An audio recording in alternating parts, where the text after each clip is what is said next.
¿verdad?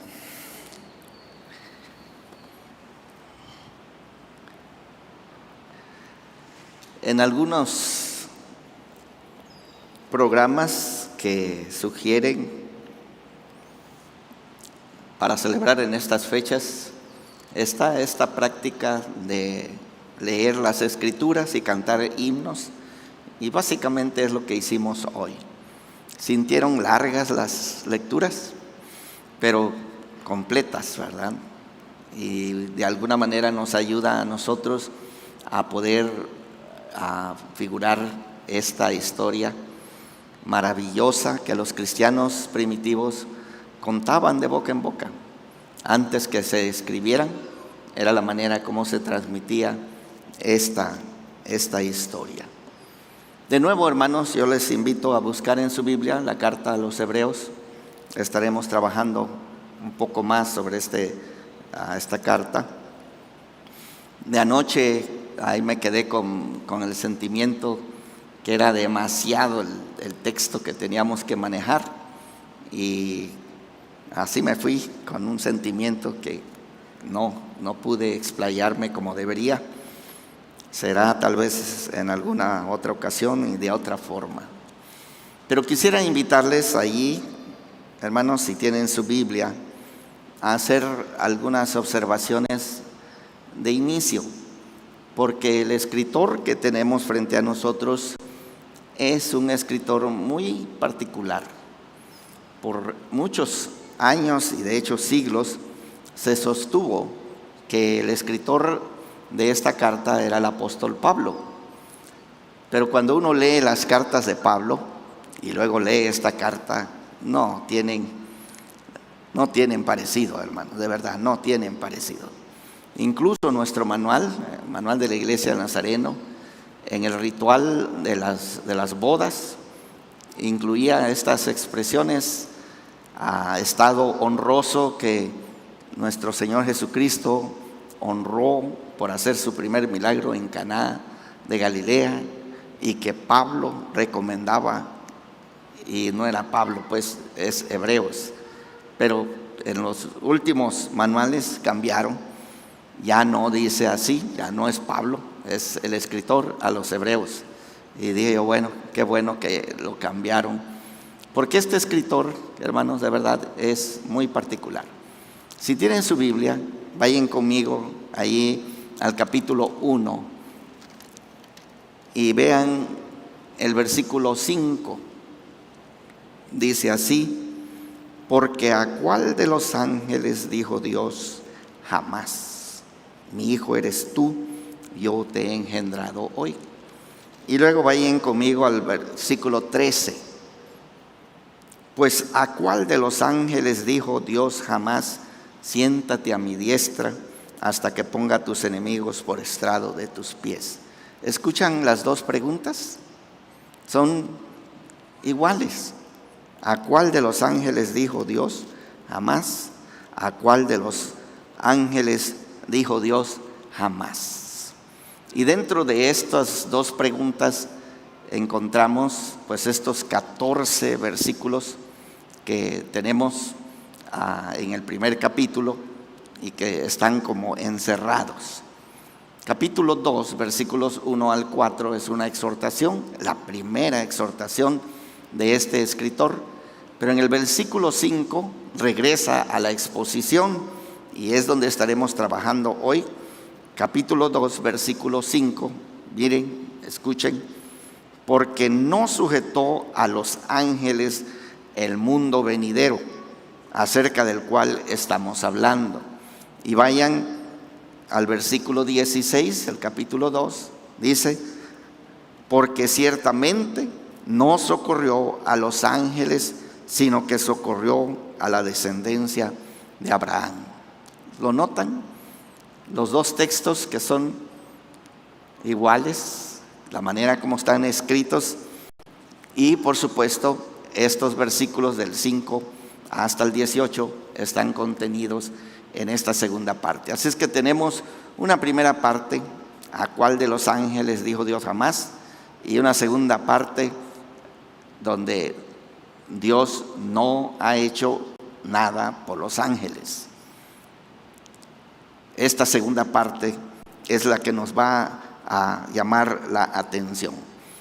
Había una pregunta en la antigüedad y era: ¿el mundo venidero bajo quién estará sujeto? ¿Quién será el que dominará en el mundo venidero? Y la respuesta o las sospechas eran que estaría sujeta a estos grandes personajes que la Biblia habla, los ángeles. Y de verdad, hermanos, cuando escuchamos acerca de ellos, en ocasiones dan la impresión que verdaderamente estamos ante seres poderosísimos.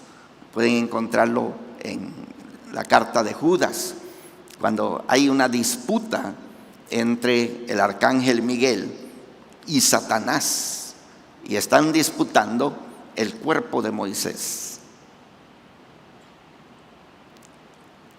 Y Miguel no va a entrar en pleito con Satanás. Debe ser interesante, hermano, observar estas escenas que tenemos ahí, sino que Miguel decide decir: el Señor te reprenda. ¿Sí? El Señor te reprenda. Bueno, la pregunta: el mundo venidero, ¿quién será el que va a gobernar este mundo venidero? La Biblia anticipa precisamente en el capítulo 8 de los Salmos un himno, el único himno de toditos los himnos que tenemos en la palabra de Dios, que totalmente está dirigido a Dios. Es el único.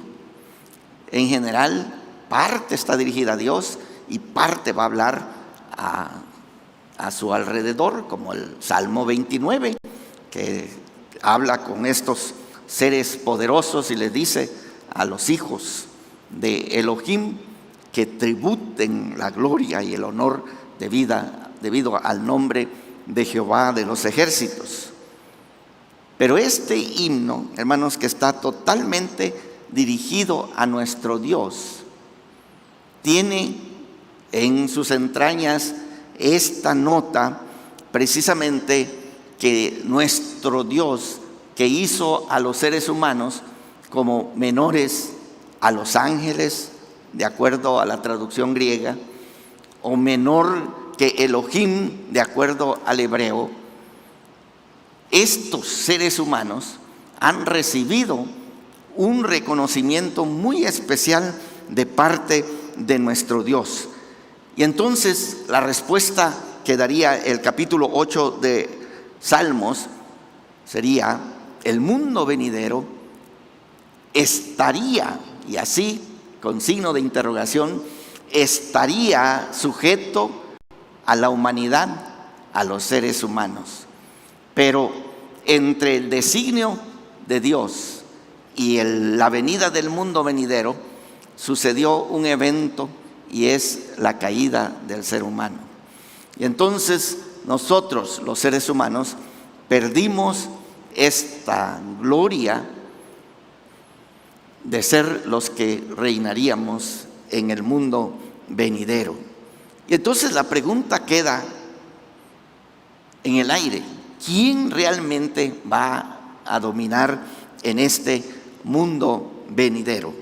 Y es así, hermanos, como nuestra historia principia. Si ustedes tienen allí su Biblia, síganme, hermanos. Versículo 5: porque no sujetó a los ángeles el mundo venidero acerca del cual estamos hablando. Pero alguien testificó en cierto lugar diciendo: ¿qué es el hombre para que te acuerdes de él? ¿O el hijo del hombre para que le visites? Le hiciste un poco menor que los ángeles, le coronaste de gloria y de honra, y le pusiste sobre las obras de tus manos. Todo lo sujetaste bajo sus pies. Todo lo sujetaste bajo sus pies. Cuando llega a este punto, del texto de Salmos capítulo 8 nos manda a capítulo 1, versículo 13, aquí en Hebreos. Vayan conmigo. Dice el versículo 13: pues ¿a cuál de los ángeles dijo Dios jamás, siéntate a mi diestra hasta que ponga a tus enemigos por estrado de tus pies? Noten ustedes aquí cómo se conectan el Salmo 110 y el Salmo 8. Es el Salmo 8 que está diciendo de los seres humanos que Dios va a sujetar bajo los hombres todas las cosas bajo el estrado de sus pies. Pero nosotros perdimos la gloria. Como dice Romanos 3:23, por cuanto todos pecaron, todos están destituidos, estamos fuera de la gloria de Dios. No tenemos acceso a esta posibilidad. Pero 1:13 aquí en Hebreos, y la argumentación que está por venir, anuncia precisamente un cambio de la situación. Y seguimos leyendo, hermanos, versículo 8, lo que sigue: porque en cuanto le sujetó todas las cosas, nada dejó que no sea sujeto a él. La pregunta sería, ¿quién es este él? Y quisiera que suplan ustedes la respuesta, ¿verdad? Es decir, a los seres humanos. Nuestro Dios sujetó todas las cosas a los seres humanos. Pero todavía no vemos que todas las cosas le sean sujetas. Y esto diríamos, cuando ustedes y nosotros, como parte de la raza humana, entramos en rebelión contra nuestro Dios, también la creación completa entró en rebelión. Y ahora la rebelión nos afecta a nosotros. El mundo que debería de estar sujeto a nosotros, ahora nos pone a nosotros en jaque. Y para muestra, la pandemia, ¿qué les parece? Un virus. Y estamos en jaque, ¿no es así, hermanos? Hoy que recibimos la noticia, ¿verdad?, de la muerte de nuestro hermano Alejandro. Saben que nuestro hermano Alejandro estuvo luchando por largo tiempo contra el cáncer. Estuvo luchando largo tiempo y hoy perdió la batalla. Y cómo quisieran los seres humanos encontrar la curación de los males. Estamos leyendo por asunto de las clases de membresía que estamos dando en estos días. Leemos esas partes. La Iglesia del Nazareno está a favor para la comunidad científica para que agresivamente hagan todos estos estudios con el propósito de eliminar las enfermedades. Y cómo nos gustaría a nosotros los seres humanos finalmente poder decir, tenemos esta creación bajo nuestros pies. Pero no, hermanos, no es así. Hemos escuchado, estoy seguro que ustedes están al tanto de este viaje que se hizo a Marte y que se nos están mandando fotografías y gente que está diciendo, ¿verdad?, hubo agua. Tal vez podemos encontrar, y si se preguntan por qué estamos haciendo toda esta investigación, algunos dicen, queremos movernos a vivir a Marte. No sé, ¿verdad? Y ya tenemos, creo que la cuenta va con unos 25 planetas que han encontrado que se parecen a la Tierra. Y por ahí algunas personas molestos con estas investigaciones científicas han contestado diciendo, pero si no podemos con donde estamos, vamos a arruinar otros en el universo, ¿verdad? En otras palabras, lo que el texto está diciendo aquí todavía es cierto. Todavía es cierto. El versículo 8 está hablando de nosotros, los seres humanos. Todas las cosas Dios las puso bajo nuestros pies, pero no lo vemos. No lo vemos bajo nuestros pies. Todavía no están bajo nuestros pies. Y luego que la pregunta del versículo 5, que en el futuro nosotros vamos a controlar el mundo venidero? Pues como que no, hermanos, como que no.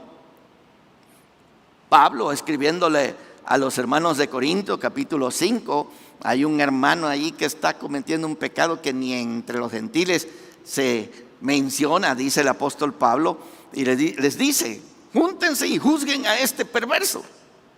¿Qué no saben que ustedes van a juzgar a los ángeles en el mundo venidero? ¿Cómo? Ese pedacito otra vez. Los seres humanos, Dios nos hizo para controlar el mundo venidero, pero no podemos ni con el que tenemos aquí. Estamos perdiendo la batalla. Y el versículo 9 tiene un pero que hay que subrayar, ¿verdad?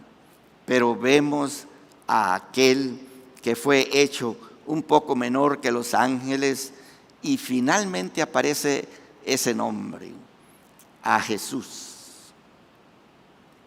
A Jesús. Si ustedes quieren, lean Hebreos 1:1 y se van leyendo, a ver hasta dónde les aparece el nombre Jesús. Van a descubrir que por primera vez aparece en este versículo 9. Ha hablado del Hijo, ha hablado del primogénito, ha hablado del que está a la diestra de Dios, etcétera, pero no ha mencionado este nombre hasta este versículo. Ahora, dice él, nosotros vemos a aquel que fue hecho un poco menor que los ángeles, a Jesús, coronado de gloria y de honra. Miren cómo está haciendo o está preparando el trabajo que quiere entregarnos en este día, en esta mañana, ya tarde, hermanos. Miren lo que está haciendo este escritor. Aquí tenemos a la raza humana y nos ponemos todos juntos y decimos: no, nosotros estamos perdiendo la batalla. Deberíamos de reinar sobre este lugar donde nosotros llamamos hogar, pero estamos perdiendo la batalla. La estamos perdiendo. Y luego el contraste, pero vemos a Jesús. Él está coronado de gloria y de honra. Y nos da la razón. Dice: a causa del padecimiento de la muerte, para que por la gracia de Dios gustase la muerte por todos. Con esto, hermanos, ya se abrió la posibilidad de que haya un cambio de situación y el versículo 5 de verdad sea la realidad, será la realidad del futuro. ¿Quién va a gobernar el mundo venidero? Respuesta: lo va a hacer la humanidad. Esa es la respuesta. La humanidad. ¿Pero cuál humanidad?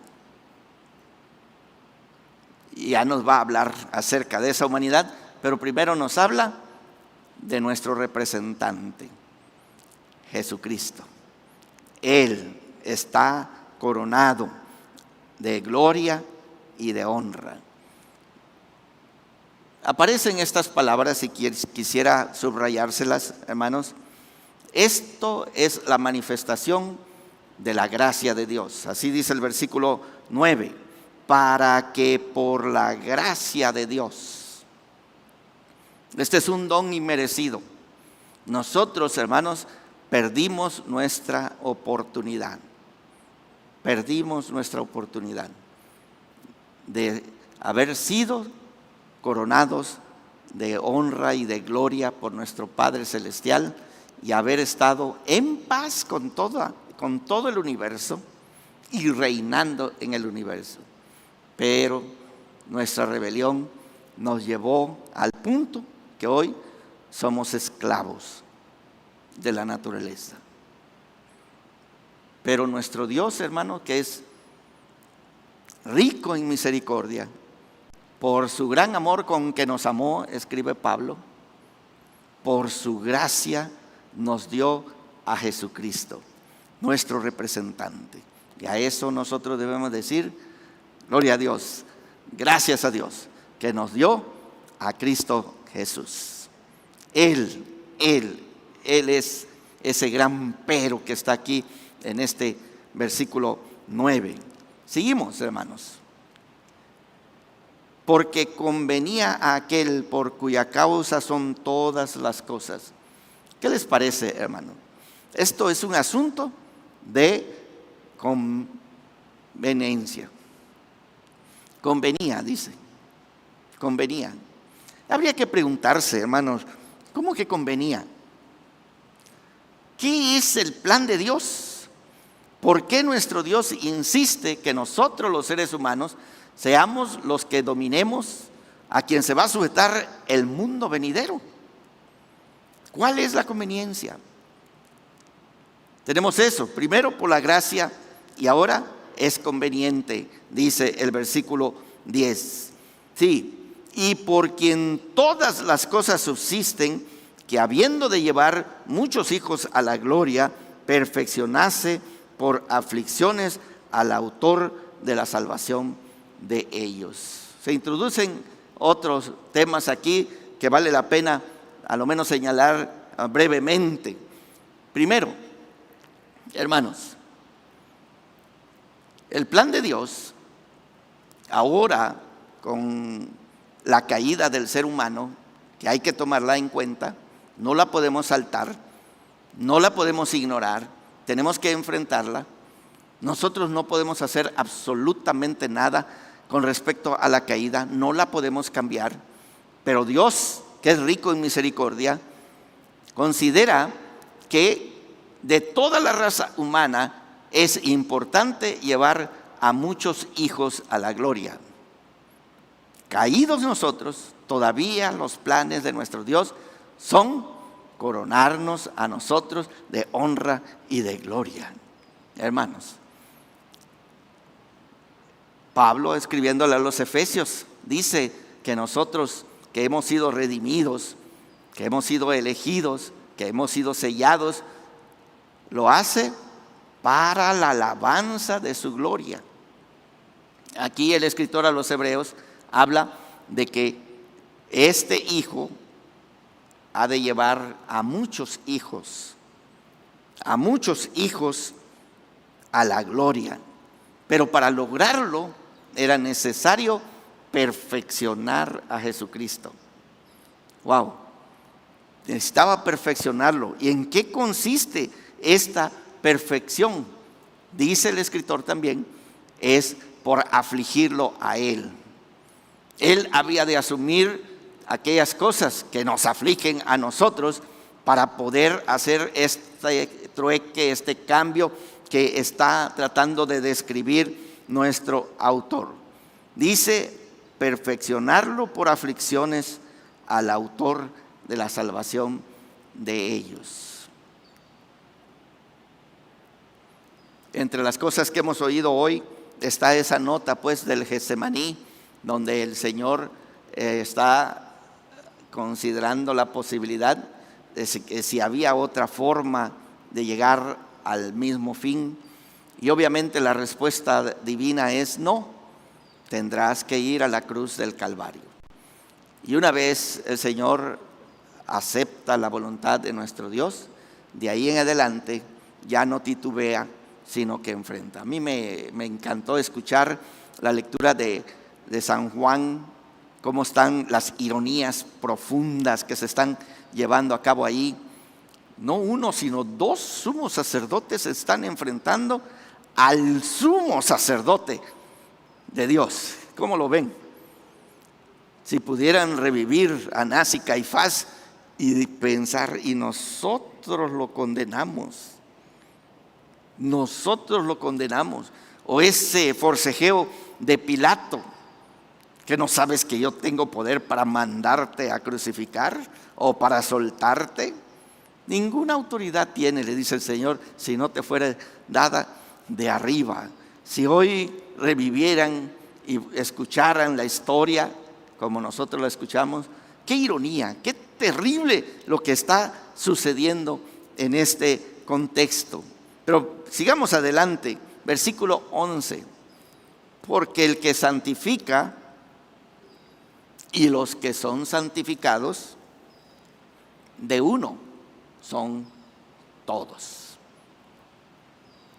Tuve un compañero de escuela, hermano Marco García. Él estudió ya en las últimas partes del tiempo que estuvimos en el seminario, y él continuó sus estudios en el seminario de Fuller, en California. Cuando nos movimos allí, él estaba estudiando y me dijo: Freddy, ¿crees que pudieras leer el primer capítulo de mi tesis doctoral? Le dije: sí, dame una copia. Me dio una copia de su tesis y la leí. Y pues le hice mis observaciones, pero algo que me llamaba la atención era lo siguiente. Hasta más o menos en ese tiempo, estoy hablando de 1980 aproximadamente, la carta de los Hebreos se leía a la luz o al trasfondo de la filosofía griega, particularmente platónica. La filosofía platónica cree que en el mundo de las ideas, o en el cielo diríamos nosotros, están las verdaderas ideas, y esas son las cosas reales. Todo lo demás que está aquí en la tierra son copias. Sí, son copias. Diríamos, hay un atril allá en el cielo que es el perfecto, y este es una copia, no muy buena copia. ¿Sí? Y así diríamos, ¿verdad? Allá en el cielo hay un ser humano perfecto, y luego todos nosotros somos copias, y no muy buenas tampoco. ¿Ok? Así piensa el pensamiento griego.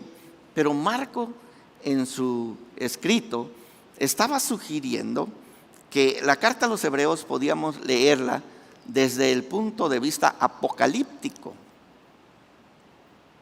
Ahora, la diferencia entre uno y otro trasfondo, un poquito difícil tal vez de explicar, sería más histórico, ¿sí? En el mundo venidero que está allá está la realidad. Y lo que está aquí es sombra de lo que ha de venir. Y entonces, en lugar de ser vertical, estaba él proponiendo algo horizontal. Y entre las cosas que estaba proponiendo está este versículo aquí, porque normalmente nosotros los nazarenos, cuando hablamos de santificar, siempre le atribuimos al Espíritu Santo. ¿Sí? Es el Espíritu Santo que viene a tu corazón y purifica tu corazón, lo limpia, lo santifica. Y bueno, nosotros los pastores antiguamente así testificábamos: Jesucristo perdonó mis pecados y el Espíritu Santo me ha santificado. Ese era el testimonio que dábamos. ¿Sí? Sin embargo, en Hebreos no es el Espíritu Santo quien santifica, hermanos. Quien santifica es Jesucristo. Tomen nota ahí, cuando lo lean, pongan atención, hermanos. Es Jesucristo. ¿Y qué significa? ¿Qué diferencia hace? Bueno, en uno de estos días les voy a dar una explicación un poco más amplia acerca de esto. Pero escúchenlo aquí: el que santifica, este es Jesús. Y los que son santificados, esos somos nosotros. De uno son todos. De uno son todos. Y este nudo que está aquí bien amarrado nos va a dar, se va a abrir a lo que sigue. Por lo cual no se avergüenza de llamarlos hermanos. Bonito versículo, hermanos. Bonito versículo. De vez en cuando, y a veces de vez en diario, me llegan quejas del comportamiento de hermanos de la iglesia. ¿Y qué creen ustedes que debe de hacer el pastor? ¿Qué debe de hacer el pastor, hermanos?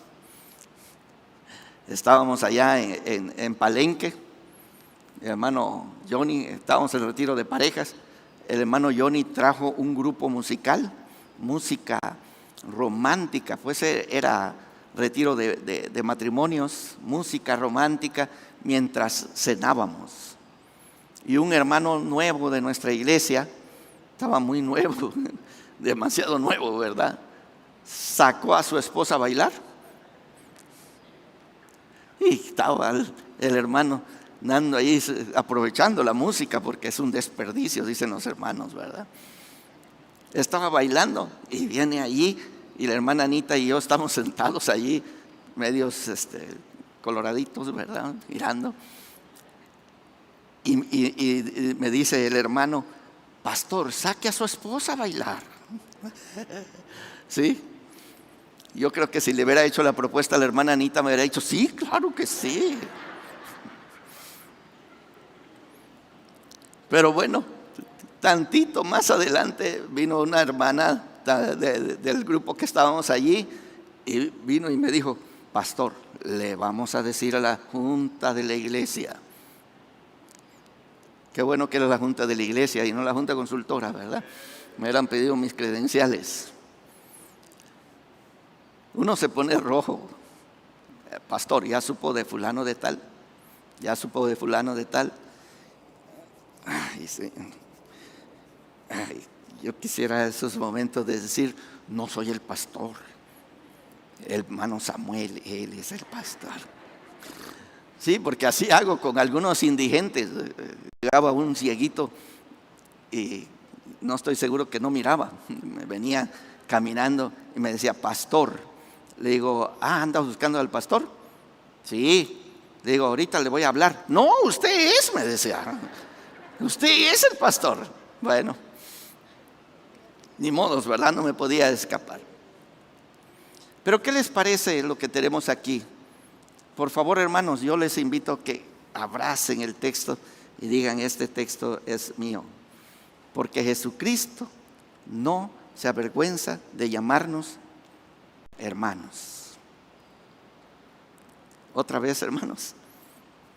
Jesucristo, el Señor santo, Él es santo, y el que santifica no se avergüenza de nosotros en llamarnos sus hermanos. Gloria a Dios, hermanos. Tan imperfectos como somos, algo que distingue a nuestro Señor Jesucristo es esa expresión de San Juan: el que a mí viene, yo no le echo fuera. Le dice a Pedro: Satanás te ha pedido al Padre para zarandearte como a trigo, mas yo he rogado que tu fe no falte, y una vez que vuelvas, confirma a tus hermanos. ¿Sí? Y cuando resucita el Señor Jesucristo, ¿saben qué es lo que dice? Anúncienle a mis hermanos. Y a Pedro lo señala. Debe de ser algo extraordinario, hermanos, ser Pedro, y que en esa mañana se acerque el Señor y te pregunte: ¿me amas? Sí, Señor, te amo. ¿Me amas? Y ya la pregunta empieza a calar. Sí, Señor, te amo. Y por tercera vez, y Pedro se quiebra y le dice: ¿me amas? Y él le dice: Señor, tú sabes todas las cosas, tú sabes que te amo. Qué preciosas historias, porque más de una vez hemos estado allí. Pero Jesucristo, nuestro Señor, ha decidido ser hermano de nosotros. ¿No es buenas nuevas, hermanos? Es buenas nuevas para mí y para usted. Pero mire lo que sigue. Dice aquí, diciendo: anunciaré a mis hermanos tu nombre, en medio de la congregación te alabaré. Sí saben esto, ¿verdad? Antes que nosotros llegáramos hoy al culto, Jesucristo ya estaba aquí. Amén. Ya estaba aquí. ¿Y qué estaba haciendo el Señor Jesucristo aquí? Adorando. alabando. Él es parte de lo que anima nuestra adoración. Siempre decimos que es el Espíritu Santo, y es cierto, por supuesto. Pero el texto aquí ha decidido ser más cristológico, más centrado en Jesucristo. En el culto de adoración hay uno que es nuestro hermano mayor, y ese es Jesús. Y Él está aquí adorando al Padre juntamente con nosotros. ¡Qué alegría! ¿Sí? ¡Qué alegría leer la Escritura! Y otra vez, yo confiaré en Él. Y de nuevo, he aquí yo y los hijos que Dios me dio. Bonito pensar que todos nosotros que hemos creído en Cristo somos hijos e hijas del Todopoderoso. Y continúa, hermanos, así que por cuanto los hijos participaron de carne y sangre, Él también participó de lo mismo. Y aquí está el propósito: para destruir por medio de la muerte al que tenía el imperio de la muerte, esto es, al diablo. ¿Sí? Nuestro Señor Jesucristo se encarna, y lo que va a hacer es como el hermano mayor. Si una de las cosas que extrañé, hermanos, es que yo era el mayor en mi casa y no tuve hermano. Tuve 2 hermanas, no tuve un hermano. Y entonces mi amiguito, que vivía 2 casas más allá, Marcos López, que ahora vive en Nueva York, él y yo caminábamos juntos. Y pues habían ahí en la Polca algunas familias que tenían hijos, y no era uno, sino 2, 3.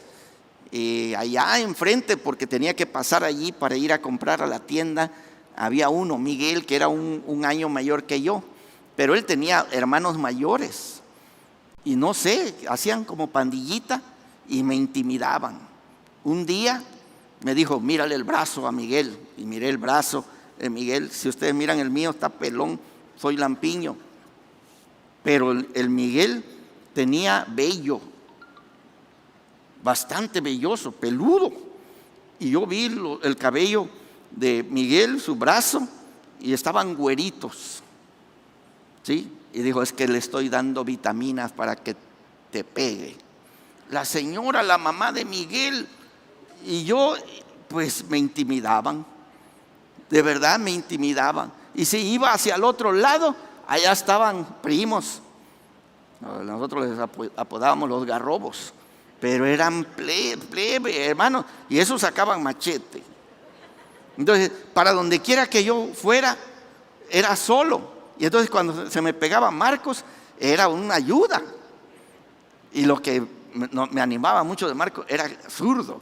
Ustedes que no miraban de dónde iba a venir el golpe, ¿verdad? Un día mi papá nos dio 2 pesos para que fuéramos a ver la película. Fuimos y allá estaba Miguel. Y Miguel simple y sencillamente se vino de donde estaba sentado a donde yo venía caminando con Marcos, y ¡pum!, me descontó. Ahí estaba en el suelo el hermano Freddy, llorando. Y Marcos, que era 2 años menor que Miguel, le dio con la zurda. Entonces perdió el control. Miguel salió corriendo y Marcos lo siguió, lo alcanzó, lo tiró y le estaba pegando y gritaba: quítenme a mi papá, quiten a mi papá, me está matando. Y yo gozándome, digo: hermanos, para ti y para mí, tú y yo tenemos un hermano mayor. Un hermano mayor se llama, ¿cómo se llama, hermanos? Jesucristo. Y ese bully que se llama Satanás, hermanos, ese es un bully. Ese no te puedes descuidar, porque te va a pegar donde quiera que estés. Como dice Martín Lutero en su himno: cual él no hay en la tierra. Así dice. Como Satanás no hay, mas por nosotros pugnará. De Dios el escogido. ¿Sabéis quién es él? Jesús. Jesús, Señor de Sabaoth, y solamente Él es Dios. Él triunfa en la batalla. Nuestro hermano Jesús entró al cuadro. Ya nos tenían, hermanos, en el suelo. Ya no había esperanza para nosotros. Pero hay uno que vino y se identificó con nosotros. Su nombre es Jesús. Jesús. Y es nuestro hermano. Y viene para nosotros que somos débiles, para nosotros que somos pocos, para nosotros, hermanos, con solo que Él esté presente, la batalla está ganada. Y no importa que sea Satanás o el pecado o la muerte, que son los tres enemigos tradicionales en la teología cristiana. No importa, hermanos, mas por nosotros pugnará de Dios el escogido. Gloria a Dios, hermanos. Hoy lo vemos sufriendo, clavado en la cruz, diciendo: consumado es. Pero sabemos que Él ha triunfado y su victoria es total y completa. El libro de Apocalipsis simple y sencillamente va a decir: Él triunfó. Punto. No hay nada más que discutir, hermanos.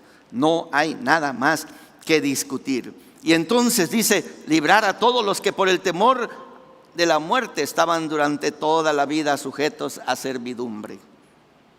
Porque ciertamente no socorrió a los ángeles, sino que socorrió a la descendencia de Abraham, por lo cual debería ser en todo semejante a sus hermanos, para venir a ser misericordioso y fiel sumo sacerdote en lo que a Dios se refiere, para expiar los pecados del pueblo. Ahí está el otro enemigo.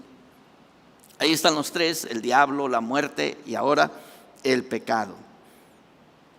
Pues en cuanto Él mismo padeció siendo tentado, es poderoso para socorrer a los que son tentados. Yo pienso de este texto, porque el autor apenas está preparándose a todo lo que viene en los siguientes capítulos.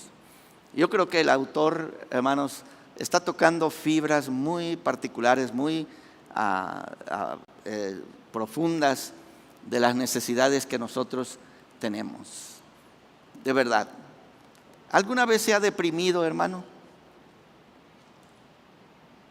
Y usted siente como que realmente ya no vale la pena.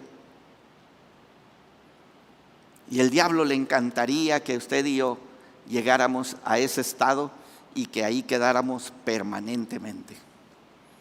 Porque de alguna manera le trae satisfacción vernos a nosotros derrotados.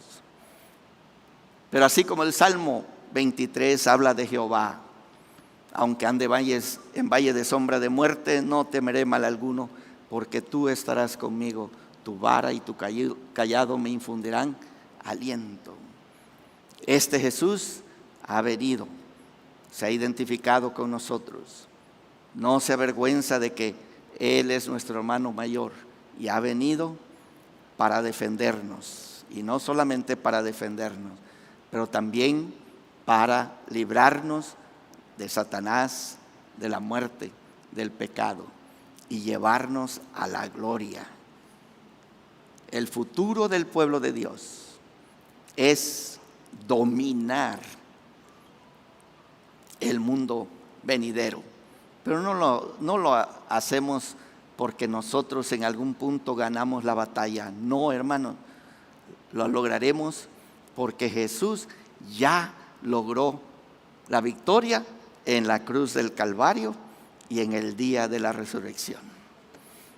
Y entonces, hermanos, ¿cómo no hemos de estar nosotros felices en un día como hoy, que recordamos?